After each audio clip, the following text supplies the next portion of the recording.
நகரி சம்பிலான் மாநிலத்தின் 14 அம்னோ சட்டமன்ற உறுப்பினர்கள் தங்களது ஆதரவை மீட்டுக் கொண்ட போதிலும் மாநில அரசு இன்னும் பலமாகவே இருப்பதாக DAP தலைமை செயலாளர் ஆந்தனி லாக் கூறினார்.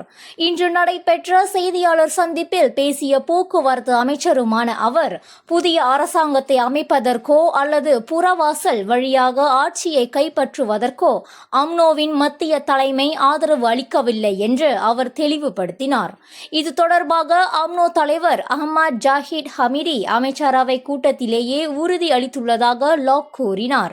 நகரி சம்பிலான் மாநில அளவில் இந்த அரசியல் நெருக்கடி ஏற்பட்டிருந்தாலும் சட்ட விதிகளின்படி பேச்சுவார்த்தைகள் மூலம் இதற்கு சுமூக தீர்வு காணப்படும் என எதிர்பார்க்கப்படுகிறது என்றும் தற்போதைய நிலையில் ஆட்சி மாற்றத்திற்கு வாய்ப்பில்லை என்றும் சென்னா சட்டமன்ற உறுப்பினருமான அவர் தெரிவித்தார்.